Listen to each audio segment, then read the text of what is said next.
Alright. Garfield. We Garf now. We Garf. It's him! Garfield. Defunctland. John! The history of Garfield's nightmare. Oh boy. Created by Kevin Perjurer. Oh geez. What are we in for, Kev?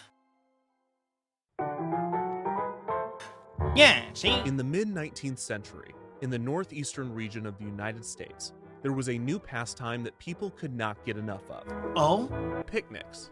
While picnics have been a French picnic. pastime for over a century, Americans did not begin to indulge in the practice until the early 1800s, and then it was almost exclusively for the upper class. By the mid-19th century, though, people of all means were packing a basket, finding a picturesque location, and sitting on a blanket to enjoy a meal. Maybe Nice. somebody would bring a guitar and play some tunes. Maybe some couples would sneak off for some alone time. Maybe some guy in a boat would row by to watch. Everyone loves a picnic. Spicy. And for those living near Pittsburgh, Pennsylvania, one of the most popular picnic locations was Kenny's Grove, a beautiful section of a farm owned by a man named Anthony Kenny. Located southeast of Pittsburgh in the Mifflin Township, Kenny's Grove was a popular picnic location with a beautiful view of the Monongahela River Valley. The area had become so popular in the latter half of the 19th century that in 1898, the Monongahela Street Railways Company sought to create a picnic park at the end of their Mifflin streetcar line. The company leased land from the Kenny family and renamed the picnic area to Kennywood Park. This type of trolley park was common throughout the United States, and they were typically created to increase railway profits, especially on the weekends. As with many trolley parks, Kennywood Park would not remain a picnic park forever. In 1898, just a year after leasing the land, Monongahela added a dance building, the casino building restaurant, and Kennywood's first ride, a carousel. The following year, a bandstand was constructed, and the year after that, in 1901, Kennywood built another new ride, named the Old Mill. The Old Mill was not a unique ride to Kennywood, but rather an entire category of amusement park ride. Old Mills are slow-moving boat rides, with no steep inclines or declines. The water in many of these rides are moved, as the name suggests, by a mill. Old Mills were best known for their significant indoor stretches that were most often in pitch-black darkness. This led many couples to take advantage of the dark portions for romance-related activity, leading to the Old Mill getting its more recognizable name, the Tunnel of Love. These seem to sprout up all over the place in the late 19th and early 20th century, in World's Fairs, state fairs, trolley parks, and amusement parks. Wow, that's a lot of Old soon Mills. became a marketing ploy, with more and more Old Mills receiving branding of a romantic or sexual nature. The Old Mill at Kennywood was one of the first Old Mill rides, and although it was never branded specifically as a Tunnel of Love, local couples found that it worked just the same. Kennywood's Old Mill would receive several themes and overlays during its first few years of operation. It was first themed to the Fairyland floats, then to the canals of Venice, and later to the Panama Canal, which at the time was an extremely topical theme as the actual Panama Canal had just debuted.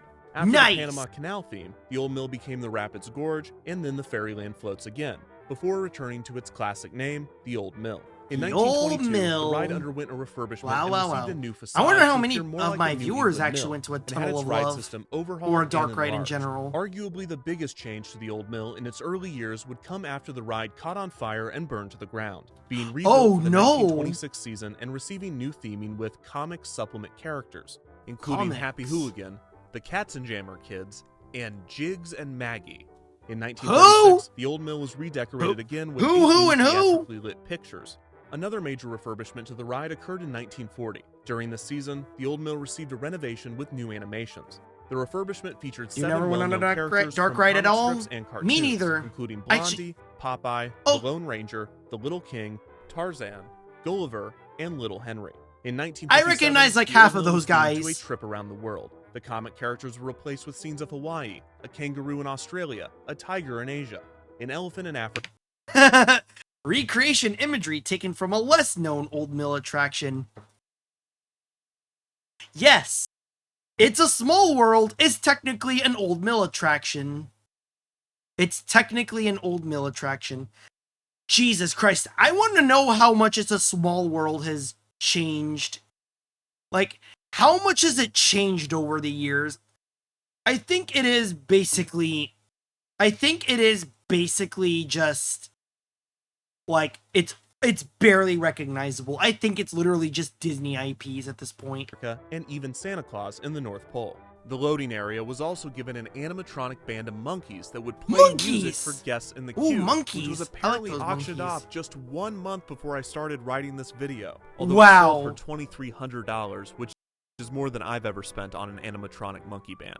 In the 1974 season, the Old Mill would receive its most significant thematic overhaul to date, becoming Hard-Headed Harold's horrendously humorous haunted hideaway. This retheme sent riders to Old West Ghost Town, I love with comical and frightening scenes of skeletons placed throughout the ride. Spooky. Some of these figures were animated, and sound effects were added to a few sections. This is the first version of the attraction that has been well documented, and it showcases the creative placement of the show scenes throughout the ride track. The Old Mill's middle section consists of 3 circles. In the center of these, outdoor show scenes were constructed, with parts of the tunnel being removed and replaced with fencing so guests could look outside. There are also 4 show buildings where dark ride scenes have been placed. Despite the creative theming of Hard-Headed Harold's horrendously humorous haunted hideaway, you have to say that the full title. Kennywood's director of community and government relations put it best, explaining, quote, "It didn't matter what the theme was. Anyone who rode that ride in the 60s, 70s, and 80s, they were not on that ride to look at the scenes. It's a place for they were there for fucking and to sort of make out canoodle. You're a little make out canoodle. Hide the pickle in the ham sandwich. You might end up getting slapped, but you also might end up getting, you know, a snuggle. In 1984, hide the pickle in the ham sandwich, so to speak. The Pittsburgh Post-Gazette did a feature on the ride's reputation of romance. When interviewed, 15-year-old Missy Stash said, quote, "Everyone goes in there and really goes at it. You should see. Some of the boats come out and there's nobody in them." 61-year-old Ellen Ammon, recalling her Old Mill trips from the 1930s, remembered that the boys would bring string onto the ride. In the dark portions, they would brush the string along the necks of girls to convince them that there were spiders and water snakes in the tunnels. Oh, that's diabolical. Their terror. Another common occurrence was seeing couples buttoning up their shirts while exiting the attraction. Uptick in romantic activity in the Old Mill was met with an increase in supervision from the park.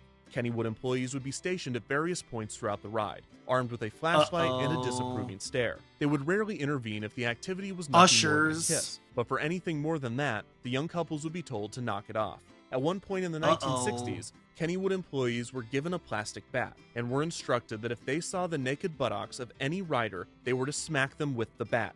This was very effective and almost always prompted the embarrassed couples to quickly redress themselves for the remainder of the journey. This solution was actually quite popular in Old Mills, as this photo from a different tunnel of love proves. Kennywood would later install cameras and a PA system so that employees could tell riders to stop their... You wouldn't call it nice if you had to mop up the canoe.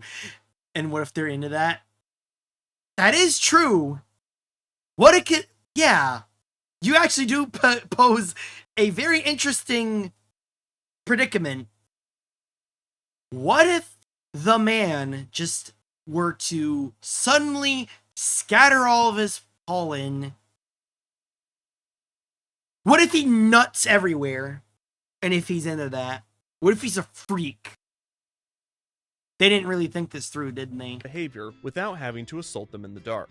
Hard-Headed Harold's horrendously humorous haunted hideaway understandably dropped the alliterative name in 1992, reverting back to the Old Mill but keeping the rest of the theming. As the Old Mill entered the 2000s, officially celebrating its 100th birthday, Kennywood was weighing the pros and cons of the ride. Due to its age and design, the attraction required a lot of maintenance and took up a significant amount of land. Penny Arcade! I love their comics! Kennywood is well known for a suitable tunnel of love proves. Pros and cons of the ride. Almost Due spoilers. to its age and design, the attraction required Penny a lot Arcade, of I love that comic. Took up a significant amount of land. I haven't really watched. I haven't Kennywood really is read well it. known for constantly building new attractions and creating new experiences to push. Yeah, I locals know to the come spanking back each thing. season. So it was not That's what out makes of the him a question freak. to tear down the Old Mill and replace it with something more modern and thrilling. However, the management at Kennywood also cares deeply for the history of its park, and few, if any, wanted to see the park's oldest attraction torn down. So 100 years after its opening and 30 years after its last major refurbishment, a refresh of the Old Mill was on everyone's minds.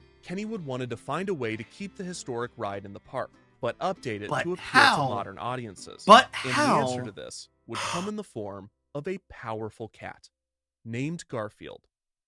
Garfield! A powerful cat named Garfield. Also, let me just read this. Hi there, I'm John Arbuckle, and I'm a cartoonist, and this is my cat Garfield. Hi there. I'm Garfield. I'm a cat, and this is my cartoonist, John. I'm at a loss for a word to describe the strip. Try turkey. Your only thought is to entertain you. Hey, feed me. Feed me. Garfield is a comic strip written by cartoonist Jim Davis that debuted in 1976. Jim the eponymous Davis. orange tabby cat needs Jim no Javis. introduction. The general Jim public Javis. is well aware of his love of Lasagne. lasagna, hatred of Mondays, hate and his trademark Mondays. laziness. Garfield, along with his hate dorky owner Mondays. John, John's naive dog Odie, and a cast of other recurring characters, You're quickly going found in their an ways orbit, you stupid mutt. Oh yeah, also you mentioned someone that did Garfield as an Eldritch Horror. Yeah, that's Lumpy Touch. One of his friends actually made a one of his friends one of Lumpy Touch's friends made a pretty damn good game, and it came out recently. It's called Look Outside. If you like gory pixel art and eldritch beings, and also like Fear and Hunger and Earthbound, then absolutely. Several people drew Garfield, but Lumpy Touch was one of the more popular ones. And I think that bump of Look Outside is also a big factor of why it's so big. And I really want to play Look Outside on stream, nah, but off stream, definitely. I hear it's basically kind of like Fear and Hunger. Kind of. into the comic sections of newspapers across the country. By 1982, the strip was appearing in over 1,000 newspapers. Over the next 2 decades, as the comic and character rose in popularity, Garfield would spawn an unprecedented amount of merchandise and media, including toys, books, video games, TV specials, and much more. Despite Garfield being a household name and his face being on everything from tea kettles to lava lamps, he was noticeably absent in amusement parks. It seemed that every major park chain had a classic cartoon character as a mascot. Disney had Mickey Mouse and Friends, Universal had Woody Woodpecker, Cedar Fair had the Peanuts Gang, and Six Flags had the Looney Tunes. Garfield's omission from the medium was not lost on his creator. In 1988, when asked if Garfield would enter the theme park business, Davis said, quote, "I wouldn't touch it. Never." And that's the history of Garfield and theme parks. Well, that's it. That was woefully short. 8 years later, he changed his mind. Oh! Wonder why. Money! Money! Here comes the money! Here comes the money! Money, money, money, money, money, money, money, money, money, dollar, dollar, dollar, dollar. I forgot my toggles. Super Eye Patch Wolf made a whole video essay about it. I think, yeah, I'm sorry, but Super Eye Patch Wolf is also going on the blacklist. I'm sorry. I'm not a big fan of Super Eye Patch Wolf. Plans were announced a little for too whiny for my 535 tastes. acre theme park to be located in Davis's Way too home whiny state for of my Indiana, tastes. near Indianapolis in Hendricks County. The project was named the Heartland Festival This piece of media broke me. That's most there. I just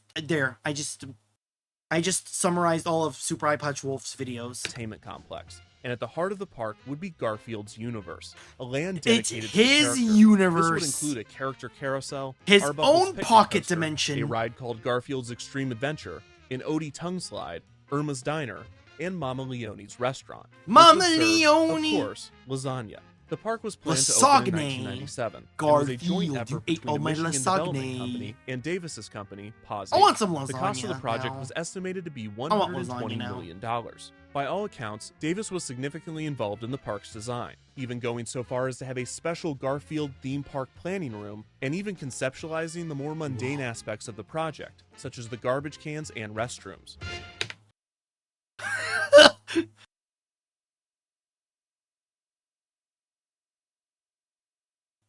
Let this image stew. Let this image stew. Look at it. Look at it. Look at it. Look at it.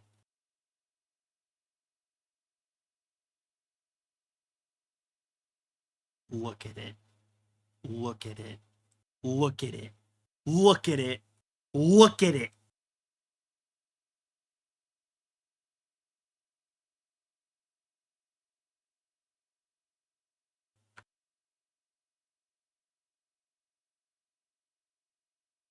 gonna stretch. I don't care. Look at it. Look. Open your eyes and look. Okay, that's enough of that. That's enough of that.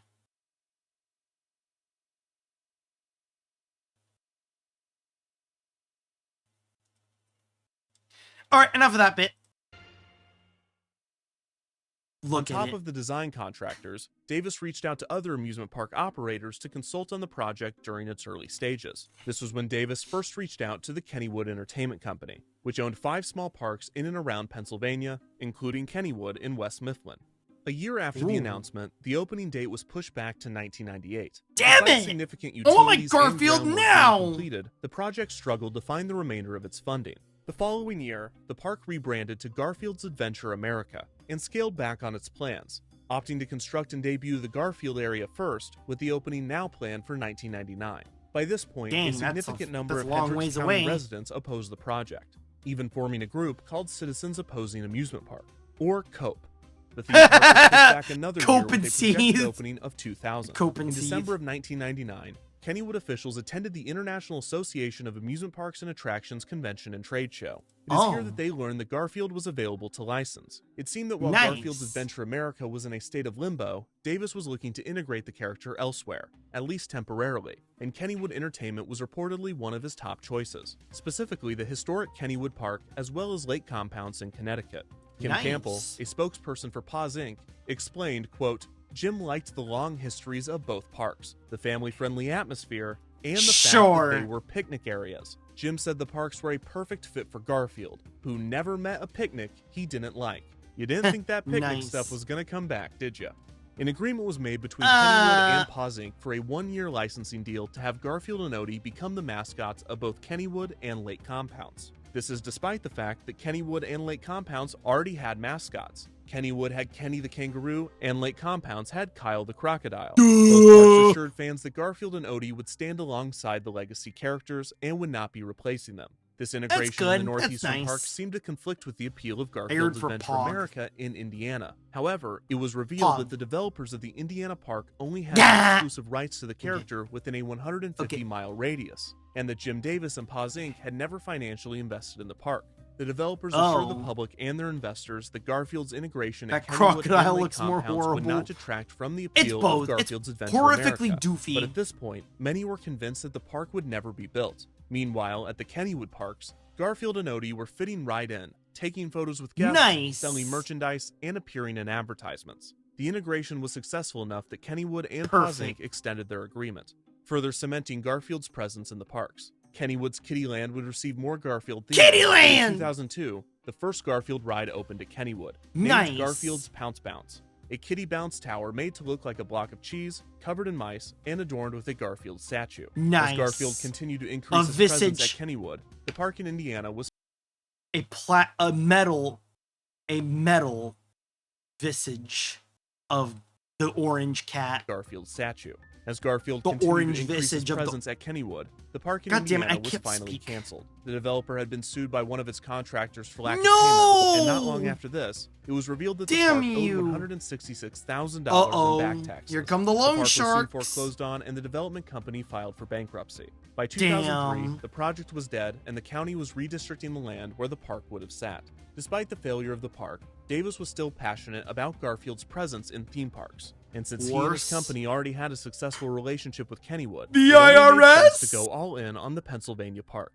It was time for Garfield to get his own dark ride. The IRS! I always feel like... It was at this point that the history of the Old Mill and the history of Garfield collided. Davis and Paws Inc. wanted a Garfield dark ride, and Kennywood wanted to retheme the Old Mill. The timing was perfect, and even better, Kennywood already had a designer in mind. Larry Kirshner, the owner of the haunted house design firm Halloween Productions, had recently installed an attraction at Kennywood, telling park management that if there ever came an opportunity to design a dark ride, Kirshner and Halloween Productions wanted in. Kirshner recalled wanting to design a dark ride so bad that he would almost do it for free. When the Garfield Old Mill theme was discussed, Kennywood reached out to Kirshner, who happily accepted the job. Kirshner's plans for the attraction included animatronics and 3D effects, and his background in haunted houses would lead him to pitch a Garfield ride with horror and comedy aspects, not dissimilar to the Old Mill's hard-headed Harold theming.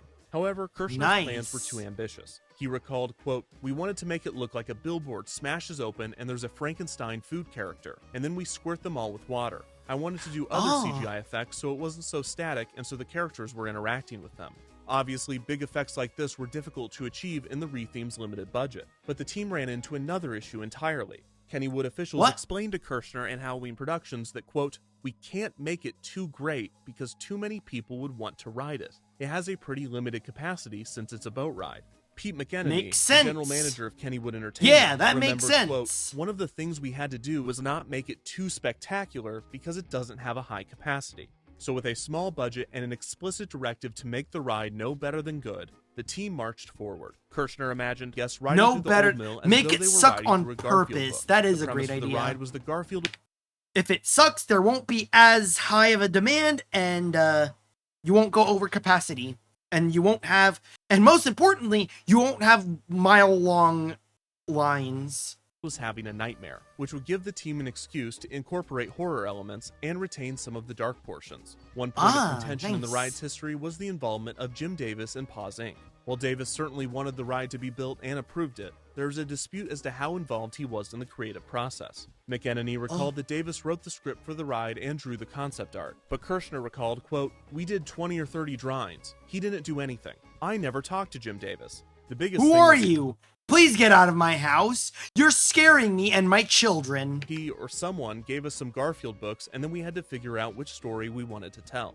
Despite the obstacles, Kirshner and Halloween Productions were able to pull off a substantial retheme to the old mill, resulting in the most elaborate overlay in the ride's 103-year-old history. How this version would be received by the public, though, was still uncertain. Oh boy. They already owed On May 1st, 2004, 160 grand in back taxes before this. Not making too much money is definitely a good priority. Yeah, definitely. I don't know if that's sarcasm or if that is what happened. He would open for the season with a brand new attraction, Garfield's Nightmare. The There retheme it to the old mill is. was dedicated with a small ceremony, at which Garfield and Odie took their first ride. Kenny the Kangaroo was also in attendance, although he could not fit into the boat with the other characters. Darn. Aw. No, Kenny. Aw. Someone should ride with him. He's had a Gus rough entered the life. attraction under the large signage, twisting around an outdoor queue with the familiar old mill show building intact, with a small adjustment. In the window of the Kangaroosism. mill house, a frightened Garfield Mill could be house? seen inside as the shutters opened and closed. While waiting Oh. in line, riders viewed TV screens that explained the history of the ride and featured clips of Garfield. As guests Nice. entered the loading area, they were surprisingly handed 3D glasses to wear on the attraction. As Oh. the riders loaded into their boat, they would take a left turn, passing a guard station revealing that the ride was covered in cameras. Reportedly, this was intentionally put in plain sight as another deterrent for romantic activity. As guests climbed Yeah, the short lift hill, they that heard a definitely- mysterious booming voice. This is the most frightening adventure you will ever be on. Unless you have cheese. I like cheese. So give me some cheese and I want some cheese. Sponsored by Mountain Dew, by the way. You can't see it.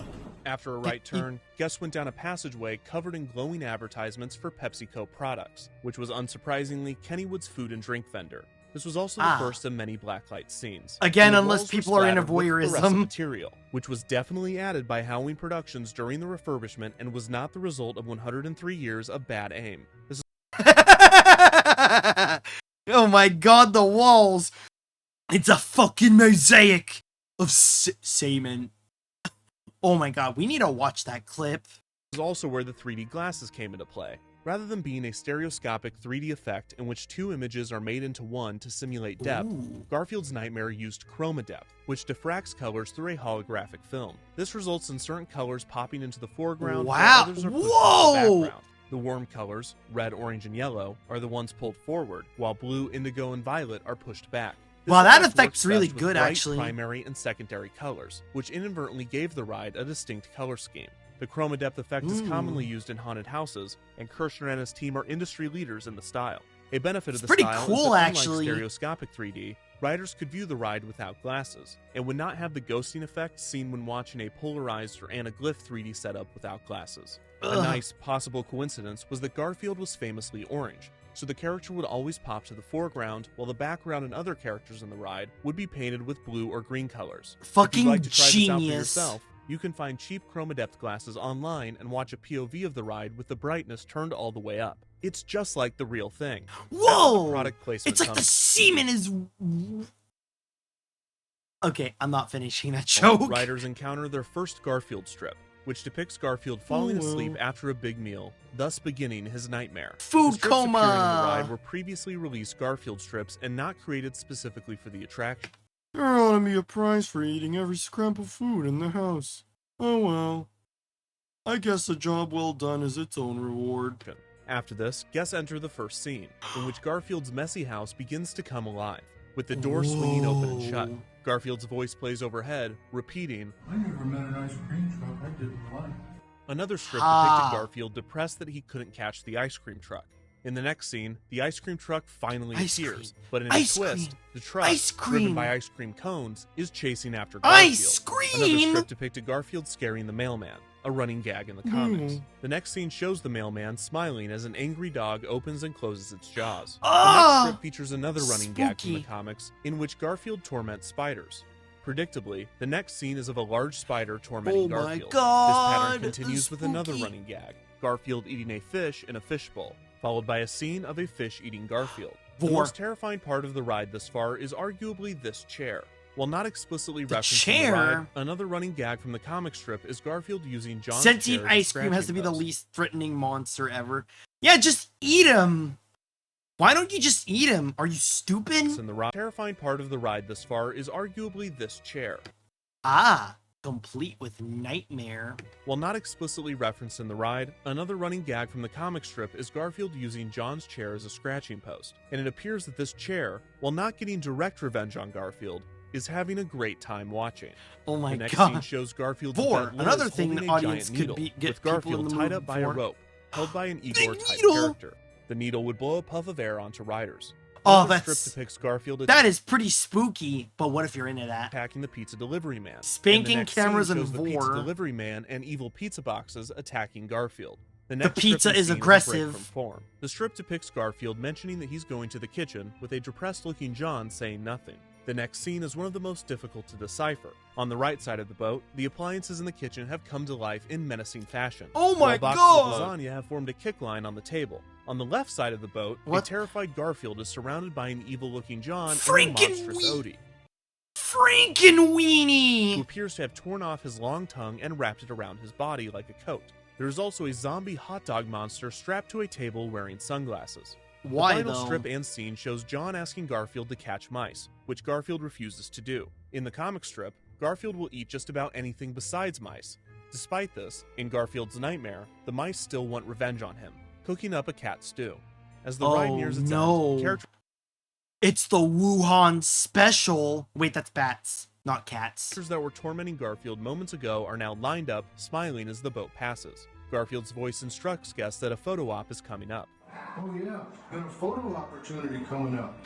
Smile. Doesn't get any better than that. Smile for the The mouse from camera the beginning of the ride lovers. instructs guests to smile as a large camera is clearly placed so Say the guests may pose for the picture. cheese. As guests reach the end of the ride, a final strip appears on the wall. Garfield says, quote, "What a great ride. It was kinda scary, but it's over now." While the It's creatures from the over ride now. follow close behind. This appears to be the only Garfield strip created specifically for the attraction. Wow, Garfield lost media. Garfield's I can see how this place would become the sexual deviancy capital of West Mifflin. nightmare was drastically different than the old mill Kennywood regulars were used to, and any significant change would have its detractors. However, Garfield's Oh. nightmare almost immediately developed a cult of hatred among parkgoers, Boo, with many citing its cheap Garfield. effects, product placement, and overall bizarre nature. It was too scary for many children and too Garfield for many adults. To It's longtime too Kennywood Garfield. fans, it felt like a betrayal of the historic old mill. Hey, they could have waited a few years. They should have waited a few years. Garfield is super, well, I don't know if I want to say popular with the meme crowd. Garfield is popular with the meme crowd, you know, millennials, zoomers. Yeah, especially zoomers that are post-ironic. Post-irony zoomers would absolutely love this. But in all fairness, mean- they probably just I mean, if you look at the view count of this video, yeah, they love it. Weren't around for the 1920s version that featured Jiggs and Maggie, the Garfield and Odie of the 20s. As far as a Garfield ride goes, it successfully featured many classic characters and famous scenarios from the comics. Wow. And the original art that Kirshner They made and this his into a team created Gilbert for the Garfield ride looks like it was themed pulled ride, straight out of a though. Garfield strip. Despite the low budget, the attraction featured solid gags and some terrifying imagery. But who cares what Spooky. Kennywood regulars, Garfield fans, or even children think? The real demographic that matters is the one that gave the old mill its century-long reputation.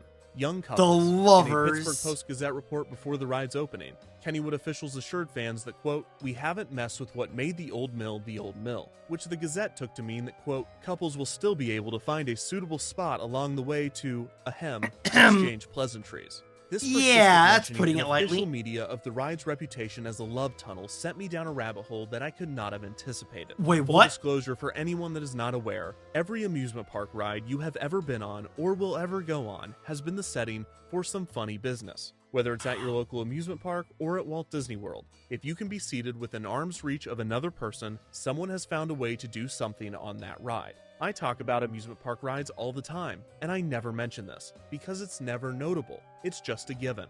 However, in all of my research, I have never come across a ride in which major publications, journalists, have reported constantly on a ride's reputation like the old mill at Kennywood. I found a newspaper article from 1934 talking about how the ride is a great spot for couples. And the 1984 article in which couples were interviewed about their romantic activity pushed me over the edge. Not what I meant.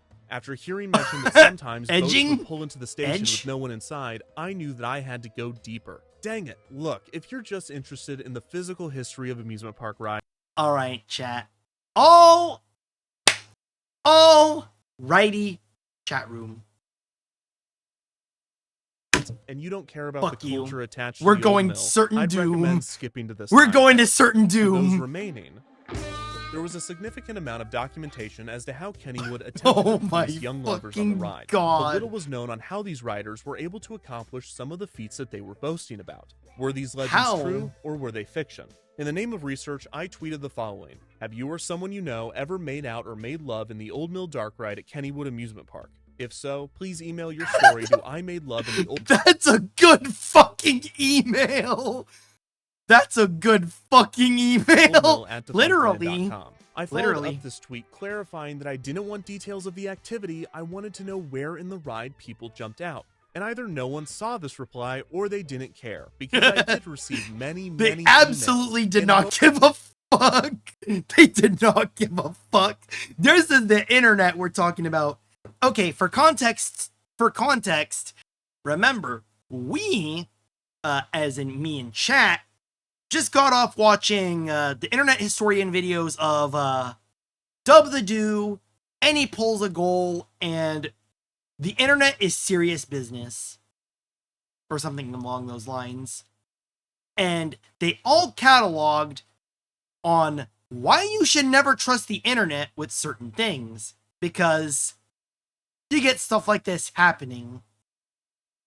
Moving on. Most of them contained graphic detailing of activities that took place in the old mill. To borrow a bit of Pittsburghese, yins are nasty. Yins are nasty! Messages I received, only 3 were obviously Homies fake, be nasty. and the vast majority contained details far too specific Yins to be made nasty. up, mentioning school trips or special events that I verified were accurate. I'm not going to share any of these and assert that they are 100% true, but here are a few of the more interesting submissions with redacted bits for anonymity and appropriateness. Feel free to pause and read at your own pace. Sorry we're looking for stories, but while we didn't make love, me and my partner made sweet, passionate, gay kisses on the old mill because it was dark and the skeletons were kind of cute, to be honest.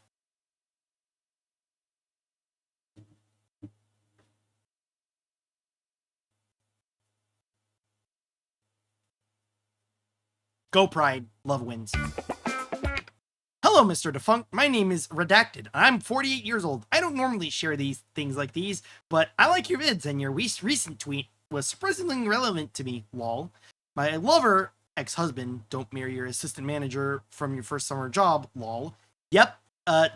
Please keep your home life, your personal life separate from your work life. It's very important. This is why I never date other VTubers. I went through the line normally, but more and more people began to get packed in the line. My downstairs got as slippery as the log jammer. Oh. We were subtle, grinding in the line. It was shaded by this point, so we weren't in the spotlight, so to speak.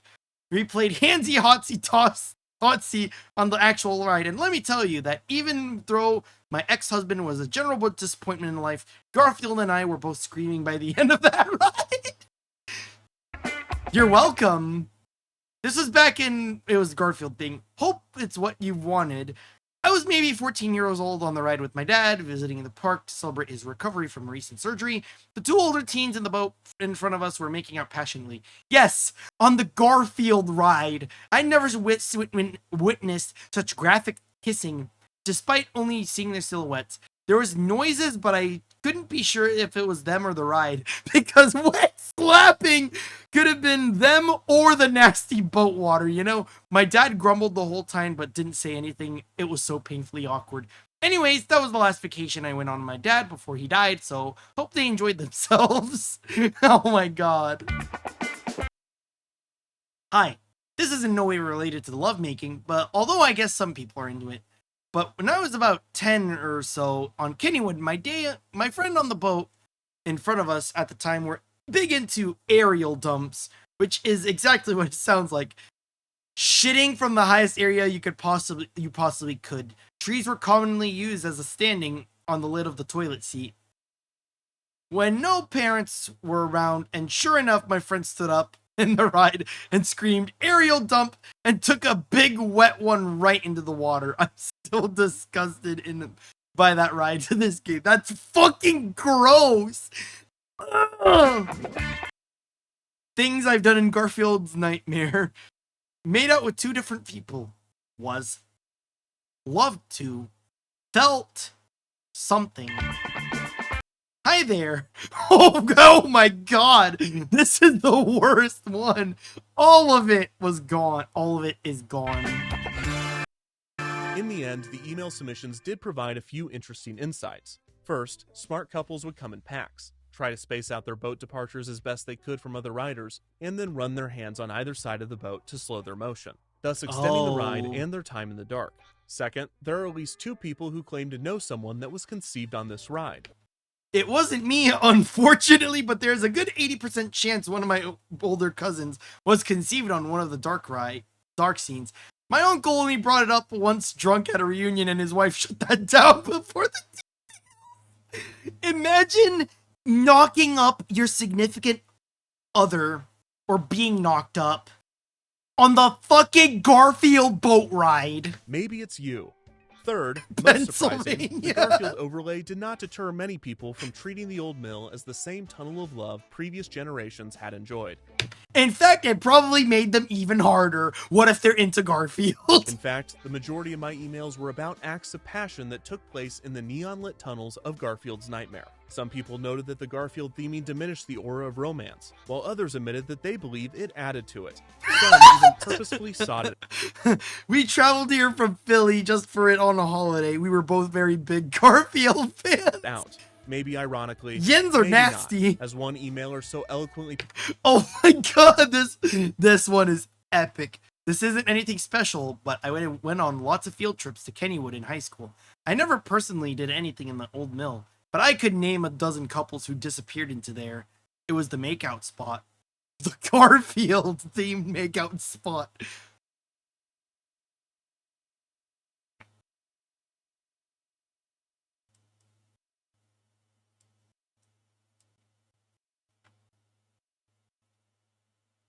Whoops.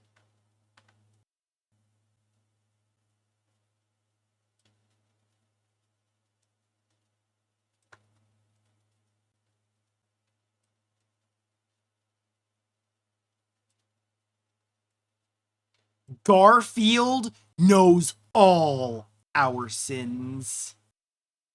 That is that fucking cinema. Honestly, that's actually cinema. Put it, quote, Garfield knows all of our sins. Holy shit. Perhaps the greatest sin, though, was the lack of upkeep and proper maintenance that Garfield's Nightmare experienced. Within just a few years, the screens in the queue were removed, and many of the effects in the ride stopped working. No! The audio cues were off or missing, and the video of the mouse at the beginning sometimes wouldn't play. The neon paint started to fade, diminishing any effect the 3D glasses had. The 3D glasses themselves would often not be handed to guests, and it seemed they were eventually phased out altogether, although they would reappear infrequently. When guests were given 3D glasses, the often rambunctious riders would make a game out of throwing them onto the ride, trying to land them in the mouth of the dog or hit certain objects. Oddly, the upkeep of the ride was so poor that the whites of the eyes of the characters in the blown-up comic strips were either faded or removed, resulting in them appearing permanently blackened. Oh, complete with Nightmare. All of this somewhat added to the uneasy nature of the ride, but it really just showed the attraction's lack of upkeep. Other than this, the ride lived a quaint, quiet existence, with no major changes or updates. Year after year, Kennywood would open for the season, and Garfield's Nightmare would open with it. In 2007, a Nintendo DS platformer named Garfield's Nightmare was released. Game Factory. But besides the title, shovelware. The game is in no way connected to the ride. Literally just shovelware. In 2011, the Garfield comic strip featured Garfield, Odie, and John going to an amusement park named Kittywood, which appeared to be a parody of Kennywood. After 2008, Garfield and Odie were phased out as Kennywood mascots and stopped appearing in advertisements. No! Kenny the Kangaroo reclaimed his throne in West Mifflin and even got a sidekick. Does he look familiar? No. It's the sign. It's the Kennywood sign. Oh my fucking god! The sign. You can meet the sign! Holy shit, that changes everything. We gotta go to Kennywood now. Kennywood would eventually integrate Thomas the Tank Engine and the Pittsburgh Steelers into attractions at the park, and the new properties fit into Kennywood much more effortlessly than Garfield ever did. Despite Garfield and Odie no longer appearing in the park, Garfield's Nightmare continued to operate, year after year, with no end in sight. This was until 2019, when news broke that Paws Inc. was being acquired by Viacom, and the rights to Garfield would be utilized by Viacom subsidiary Nickelodeon. This also put Viacom in charge of the character's licensing. Viacom immediately began tightening the brand's image, and the company told Kennywood that if they wished to continue to operate Garfield's Nightmare, the licensing fee would be increased significantly. This pressured Kennywood into removing the Garfield's Nightmare theming from the old mill, and no one at the park put up much of a fight to save the ride. Yeah, Garfield's Nightmare had operated for 16 seasons, and for many, that was 16 too many. This is not because the attraction had no fans, as in those 16 years of operation, an entire generation of Kennywood visitors had experienced the ride as their one and only version of the old mill. In March of 2020, Kennywood's YouTube account posted a video titled The History of the Old Mill at Kennywood. The video started as a Ken Burns-style theme park documentary in a similar vein to other YouTube channels that I'm completely blanking on. However, halfway through the video, it was revealed that this That's funny. was not just a retrospective of the old mill, but it was also an announcement. We're going to be bringing back the old mill as so many of you have requested and restoring the ride to the retro western theme.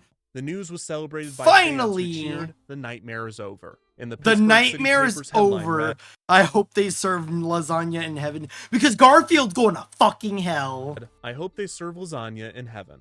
During the off-season, the ride was gutted and completely rethemed. Unfortunately, all of the props from Garfield's Nightmare with a direct tie to the Garfield brand were destroyed at the demand of Viacom, in order to prevent them from being sold or ending up on the black market. To ensure compliance, the Garfield had black to film market employees completely destroying the Garfield props. The opening of the ride would be delayed due to the COVID-19 pandemic, but when it debuted for guests in July of 2020, when Kennywood opened for a shortened summer season, it was met with positive reviews. The familiar Old West ghost town theme was welcomed back into the historic ride. Very nice. Despite the massive overhaul, the new theming utilized multiple props and effects from Garfield's Nightmare. The new Old Mill also had multiple tributes to Kennywood history, including references to previous Old Mill iterations. For instance, the appearance of a character named Harold, referencing Hard-Headed Harold's horrendously humorous haunted Holy shit, it's Mr. Bones! The scenes also featured multiple orange tabby It's Mr. Bones from the Sega Saturn game. In a graveyard read, "G Nightmare. I hope there is lasagna." Nice. What a wonderful ending. The Old Mill Kennywood is the world's oldest operating Old Mill attraction, and this is not by coincidence. Kennywood is a historic park whose employees and visitors care deeply for its history. While Garfield's Nightmare was not necessarily a beloved attraction, the retheme played an important part in extending the life of this historic ride. Get real. While some might remember Garfield's Nightmare for its neon paint and surreal visuals, like any Old Mill retheme, most Kennywood guests will remember the attraction for something else. while most of the emails I received When I was at Garfield themed, while it was Garfield themed, I gave incredible, I guess, head to a guy on the ride. At the first bend, once you're probably in the tunnel with the Garfield panels and the Pepsi ads, I blanked on him. I don't even know why I'm telling you this. detailed explicit and often disgusting acts of passion that took place on the old mill. My takeaway was We not all that make the ride mistakes should be in burned to the ground for the good of the general public. In fact, it was quite the opposite. The romantic activities that happened within the walls of the old God, mill, it got as even humorous more and crass as they could be, splooge. reminded me of something that I've always believed. Theme and amusement parks are special environments, where some of our strongest memories are formed, whether that's thrill, imagination, or even love. Hearing people of many different even generations share how conception. this one ride impacted them was surprisingly moving. To hear stories of young angst, the nerves of going He on the was ride nervous with the someone you had a entire crush on, time. the scariness of having your first It was kiss, my first kiss. and even missed opportunities, lost The loves. relationship For didn't one last in the summer. rider who grew up in a small town, the dark tunnels of the Oh, attraction that's wholesome. Garfield's Nightmare was one of the first places I felt comfortable kissing this person's boyfriend as a gay man.